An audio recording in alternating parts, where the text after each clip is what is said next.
Si vous êtes coach sportif et que vous souhaitez développer votre activité, il y a bien une seule chose sur laquelle vous devez mettre tout votre focus en priorité avant de développer votre offre ou de créer des systèmes qui vous apportent des clients, c'est définir l'avatar de votre client idéal. Si vous ne faites pas ça, désolé de vous le dire, mais vous êtes en train de ruiner votre activité. Ok, bienvenue à vous dans cette vidéo YouTube, c'est Tom de l'élan digital. Et pour rappel, on scale les activités des coachs sportifs à plus de 5000 € par mois en implémentant des systèmes à leur place. Donc on est vraiment un partenaire de croissance, on n'est pas du tout une formation, on bosse avec eux en one-one et on fait le travail à leur place pour leur garantir des résultats. Donc dans cette vidéo, on va voir exactement comment définir votre avatar client de manière à scaler votre business. Et définir son avatar client idéal, c'est la chose numéro 1 à faire quand on veut développer son activité, ok? C'est essentiel parce qu'au final, un business, à la fin de la journée, c'est ni plus ni moins aider des personnes. Et donc si vous ne savez pas exactement quelle personne vous allez aider, peu importe le domaine dans lequel vous êtes, vous ne pourrez pas l'attirer de la meilleure façon possible et tout simplement, vous ne pourrez pas signer de clients. Grâce à ça, vous saurez à qui vous adresser, qui est-ce que vous ciblez, quelles sont leurs problématiques, leurs désirs, leurs besoins, etc., etc. Et donc, dans votre message marketing, vous allez pouvoir incorporer tous ces éléments pour le rendre encore plus persuasif que tous vos concurrents ou tous les acteurs sur votre marché. C'est vraiment la première étape fondamentale. C'est celle qui va vous permettre de vous nicher, de vous créer une offre irrésistible et de vous différencier. Donc, ne la négligez surtout pas. Et c'est comme ça que les coachs qu'on accompagne, ils ont les meilleurs résultats publicitaires avec les meilleurs coûts par prospect, les meilleurs coûts par appel.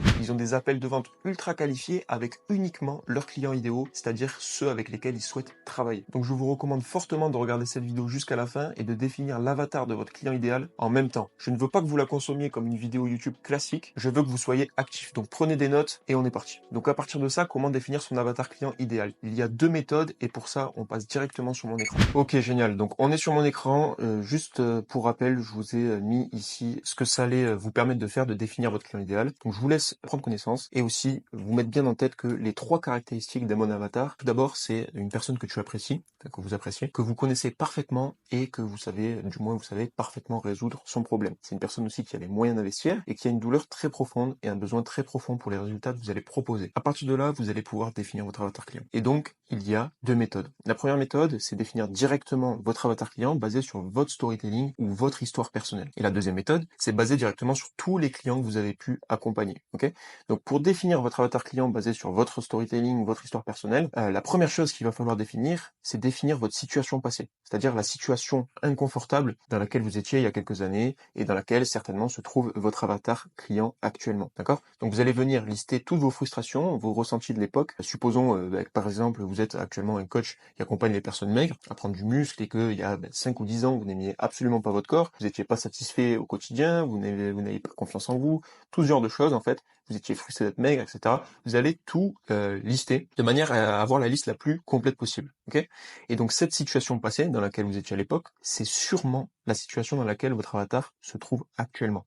La deuxième chose, c'est lister toutes les problématiques que vous rencontriez à l'époque et que rencontre votre avatar client actuellement. D'accord? Donc par exemple, vous n'arriviez pas à prendre du muscle, vous vous sentez mal, vous n'avez pas confiance en vous, votre entourage disait que vous étiez maigre, un ficello, etc., etc. Et vous allez venir aussi lister tous les obstacles, en gros, que vous avez rencontrés pour essayer de quitter cette situation inconfortable. Donc vous aviez testé un coach, vous aviez testé de manger 5 fois par jour, mais il n'y avait pas de changement, vous avez testé de vous entraîner 5 fois par semaine, mais pas de changement, etc., etc. Ok? Et la troisième chose ensuite que vous allez définir directement, c'est la situation désirée de l'avatar client. C'était quoi à l'époque votre objectif, votre situation désirée qui normalement, si vous êtes un bon coach, vous avez résolu cette situation vous-même aujourd'hui, cette problématique, et donc vous avez cette situation désirée maintenant. Donc vous allez lister tous vos objectifs et admettons la situation désirée, ça peut être prendre 10 kilos de muscle, faire en sorte d'être bien mentalement, etc., etc. par exemple, ok? Donc plaire aux filles, etc., etc. Et donc, à partir de ça, basé sur votre propre histoire personnelle, votre propre storytelling, vous allez pouvoir définir votre avatar client. Donc, j'espère que c'est clair. Si c'est pas clair, n'hésitez pas à me le faire savoir dans les commentaires. Ça, c'est la première partie. C'est vraiment 90-95% du travail. C'est vraiment donc clarifier, définir la situation actuelle, la situation désirée et quels sont les obstacles, le blocage qui empêche la personne de passer de sa situation actuelle à sa situation désirée. Une fois que vous avez ça défini, c'est beaucoup plus clair. Et quand ça vient directement de votre storytelling personnel, c'est encore mieux parce que vous avez déjà vécu la situation, ça résonne directement avec l'avatar. Donc ça, c'est la première partie. La deuxième partie qu'il faut faire quand vous définissez votre avatar client, c'est directement définir les gens que vous pouvez aider concrètement. Ok. Donc le profil social, la tranche d'âge, super important. Parce qu'il y a une grande différence en fait d'aider des personnes de 18 à 25 ans que d'aider des personnes de 25 à 45 ans. Une grosse différence en termes de budget, en termes de pouvoir financier, de mindset, etc., etc. Donc aussi le type de personnes que vous accompagnez, ok. Donc ça peut être le sexe. Est-ce que vous accompagnez les femmes? Est-ce que vous accompagnez les hommes? Est-ce que c'est 50-50? À qui correspond en fait le plus votre méthode? D'accord? Donc ça c'est propre à vous, c'est à vous de le mettre. Et à partir de là, vous avez identifié votre client idéal. D'accord? Donc ça c'est la première méthode basée sur votre histoire, votre propre storytelling. Maintenant, la deuxième méthode, c'est de directement définir votre avatar client qui est basé sur tous les clients que vous avez pu accompagner. D'accord? Donc, ce que vous allez faire, vous allez lister directement sur un document tous les clients que vous avez accompagnés. Vous allez lister donc avec leur situation dans laquelle ils se trouvaient avant le coaching, donc avant de démarrer avec vous. Donc, par exemple, vous allez lister Fred, 30 ans, qui est skinny, il pesait 70 kilos, je dis n'importe quoi.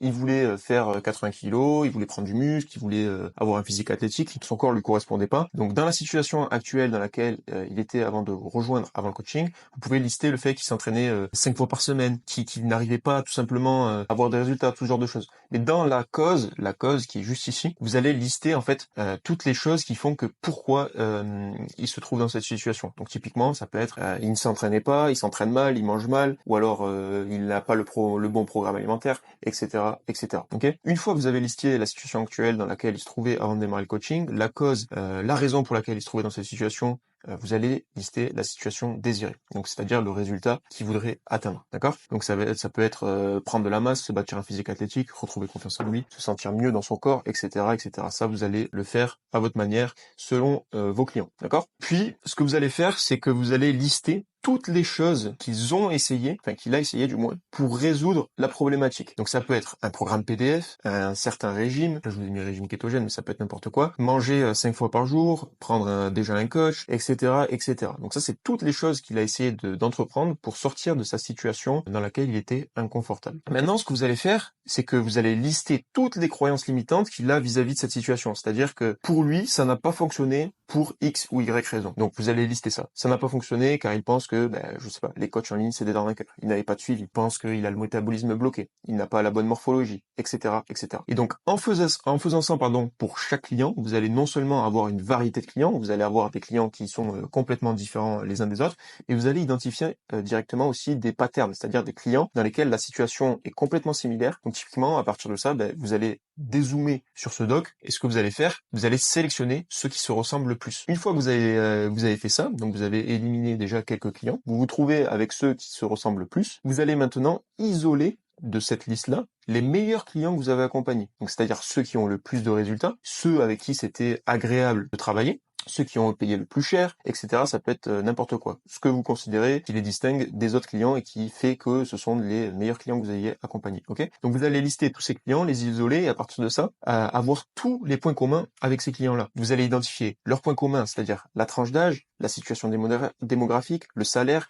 en termes d'objectifs, de désirs, de peur, en termes de solutions qu'ils ont essayé, en termes de problématiques qu'ils avaient, vous allez tout lister et tout identifier au crible. Je sais que ça demande du travail, mais développer son activité, ça demande beaucoup de travail, ok? Et ça, c'est vraiment l'étape la plus primordiale de définir parfaitement l'avatar de son client idéal, d'accord? Donc, s'il vous plaît, faites-le bien. Donc, en faisant ce travail d'analyse et de recherche, que ce soit directement, en fait, au niveau de votre storytelling personnel ou directement basé sur tous les clients que vous avez accompagnés, vous allez voir quel est le profil idéal à cibler. Et forcément, vous allez pouvoir communiquer de la meilleure façon possible avec lui, d'accord? Et c'est comme ça en fait qu'on arrive directement à définir les avatars clients, et c'est pour ça que nos clients ont de meilleurs résultats que leurs concurrents, parce que quand nous on sait précisément à qui est-ce qu'on s'adresse, quel est leur langage en fait, quelles sont leurs difficultés, quelles sont leurs problématiques, quels sont leurs rêves, leurs objections, etc. et qu'on a tout ça de façon ultra claire, en fait on peut faire le meilleur message marketing possible, créer la meilleure offre possible, l'offre la plus irrésistible du marché, et donc finalement scaler votre activité. Parce que dès que vous connaissez parfaitement le prospect que vous êtes